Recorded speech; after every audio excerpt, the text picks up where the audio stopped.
Hi guys, welcome back to my channel Reddit Raisins. Today's video is on r/AskReddit. If you enjoy my content in any way or form, please leave a like and subscribe. Let's continue with the video. What collection did you have as a child that would have been worth a fortune now had your parents not thrown it away? I had a huge collection of Magic the Gathering cards, all in mint condition dating back all the way to Alpha, that I collected as a young kid. My psycho mom decided that I had too much stuff that I enjoyed and threw out my collection and a bunch of other stuff. Edit 1. Some background is needed since there's a lot of issues of clarity on this collection.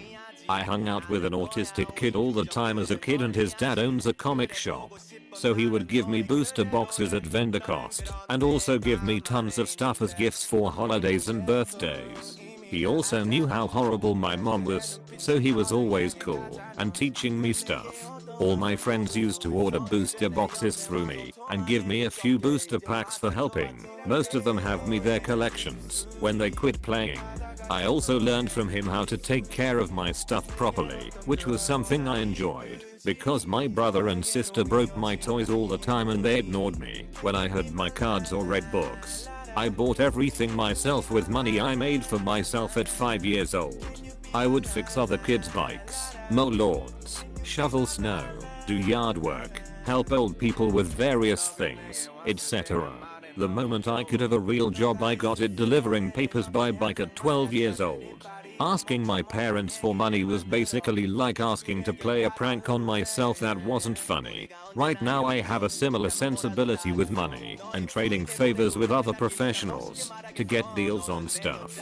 I bought a new furnace and had it installed for a grand total of $2K because of a contractor friend of mine getting it for me, modifying it, and installing it himself because I designed all his business materials. He gives me deals like that all the time and helps me fix stuff because everything I did made his business blossom, making him 3x what he normally did independently. That's an example. I also have a tax friend and other various friends in various trade fields that I do this with. It pays to be socially open/open-minded, caring, and diplomatic while having a good time.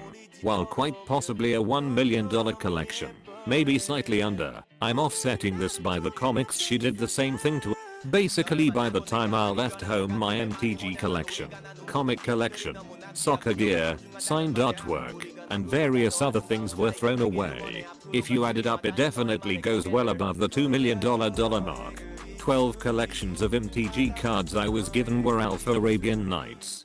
Every collection afterwards given to me had cards from there in them, but were usually after beta. Over 30 collections, with the majority being friends that followed my cues on care. Although sleeves, binders, and boxes looked way cooler than torn up cards. I post all the time in r/race@narcissists, but I never thought this many people would care about losing that kind of collection. I have no want to waste time suing my mom or the desire to deal with the drama. I prefer to have an excuse to not have her in my kids' lives. I also don't talk to her much or let her in my kids' lives. I have her a chance with my first son and she failed miserably. She was racist to his autism therapist the only time I'll let her take him to his ABBA center, which I smoothed over by meeting with them to explain her actions and words are not representative of me or my family. Her excuse was that things were too easy for me, so she tried to screw it up, so I'd have to drive an hour away to the next best acceptable facility. She doesn't care. She's just that horrible type of parent that doesn't want you to be better off than she was at any point in your life. My mom was way worse than just doing this. It wasn't done for any reason other than she hated that I was a strong-willed person that questioned everything when she wanted to control everything and everyone around her.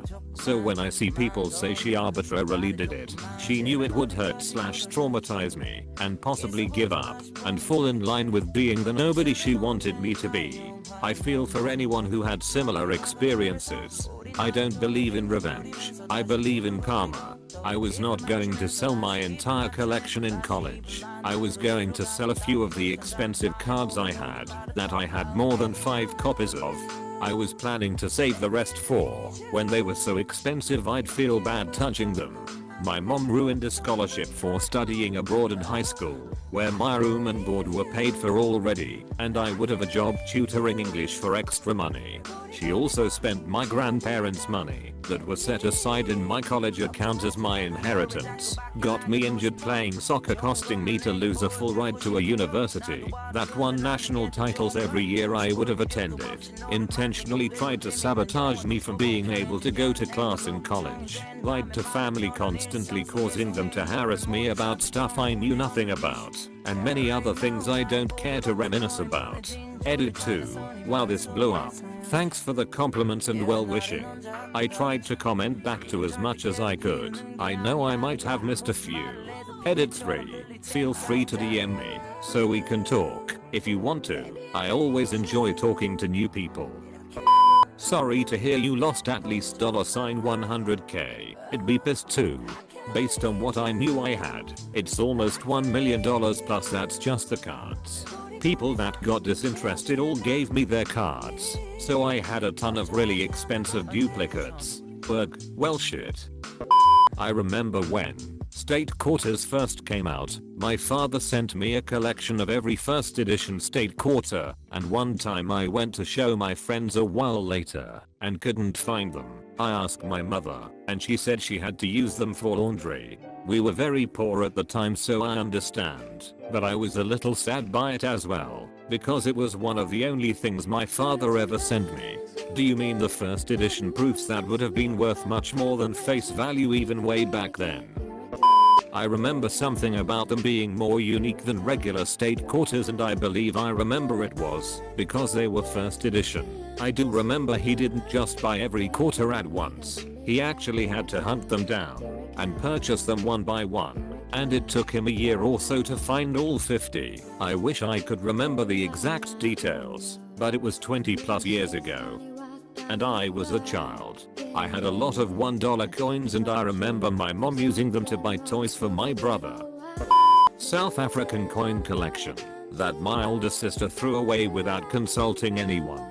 Edit. Wow, it looks like this resonated with a lot of people. Thanks for all your responses and for the silver from the kind person. Stay well everyone. To answer your questions, thankfully, they were not Krugerrands.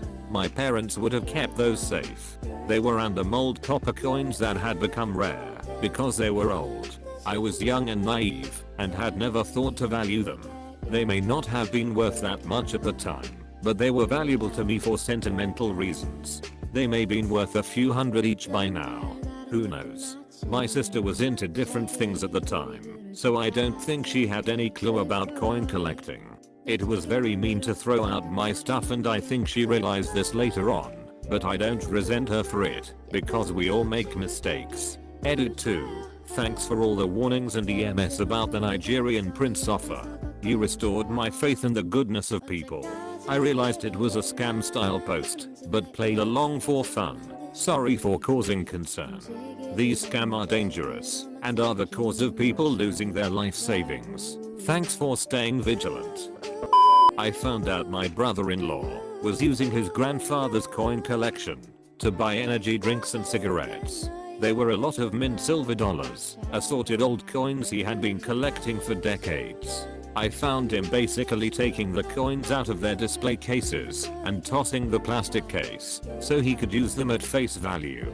Grandfather at the time had dementia, so no longer cared, and I never found out how much money was lost. What an absolute piece of shit. Hello, my name is Masingambiki, Prince of Nigeria. I'm very sorry to hear about the loss of your coins.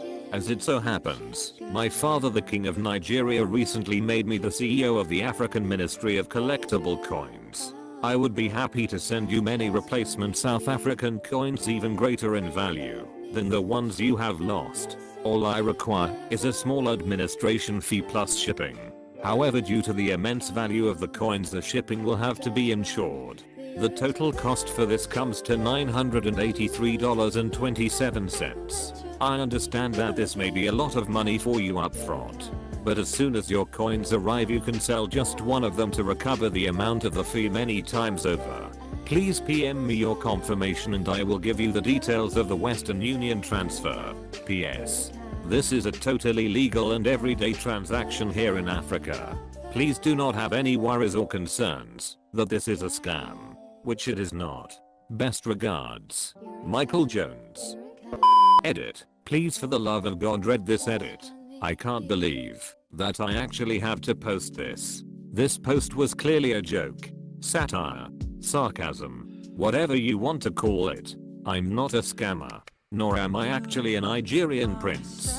To all the people in the comments trying their best to point out that I'm not a real Nigerian prince, or that I'm not even African, yeah, that was the joke guys. To the others trying to point out that it may be a scam, again, that was the joke. To the 5 people who have sent me direct chat messages with their personal information, I don't know what to say to you other than please give a responsible person full control of your money and assets. I never understood how people existed that were gullible enough to fall for these scams. Now I understand. To the girl who also sent me a direct chat message, seemingly believing that I was in fact a real Nigerian prince, offering me nudes, along with her personal information including her address. I'm sorry to disappoint you. Rich Nigerian princes don't hang out on Reddit. The majority of you understood the joke. To the ones who took this literally, please guys, read this message and learn something. People are going to try to scam you during your lifetime. Don't send your money to a Nigerian prince. Thanks prince. I will DM you without delay. What a king. Jeez. After my mom died, my dad met this crazy Jehovah's Witness bitch, and one thing led to another. About a month before my high school graduation we got into a huge fight over something, and she burned my collection of old D&D books and magic cards. Complete collections. Every first edition book in good condition signed by JYUN. Guess my brother knew him at some point. The real kicker? I rode the wave of the original Magic the Gathering launches back in the day, complete sets of the original series through Homelands, all burnt to a crisp. Every once in a while, when I want to be depressed about never being able to retire, I look up the card values. Nearly all of the first 24 editions of virtually every Marvel series, from the Fantastic Four to Spider-Man, including the Amazing Tales in which he was introduced, to Iron Man, the Hulk, Thor, Sergeant Fury and his Howling Commandos. Basically all of them. At a comic book store I was once looking at some collector's editions of those comics priced at about $1,500 to $2,400. I said to the clerk, man, I used to have all of these. The clerk, whom I'm sure was Matt Groening's model for Comic Book Man, without even looking up said in a bored voice, do you know how many times a day I hear that? Worst impression ever. Lol. This comic book store was on Hollywood Boulevard in the late 70s. Matt Groening was living in Hollywood at the time, drawing life in hell. I'm completely serious when I say I bet that guy was his model for the Simpsons character. He looked and spoke exactly like that. I had every single Beyblade released in the US until I went to college and my mom gave them away to a worthy cause. Turns out she dumped them in the trash. The man who drives the garbage van told me about them and asked me if he could take them home for his kid. I agreed anyway. Till Beyblades were worth more than shit. Like shit, you can let it RIP. I feel your pain. My parents were evangelical Christians and burned all of my first edition Harry Potter books and mine and my brother's Pokermon collection. The HP stuff for witchcraft reasons and e-cards. Because the yin yang sign on them is a doorway for demons. Religion A. The ironic thing is that Harry Potter borrows heavily from high fantasy ideas popularized by Tolkien, who was as religious as they come.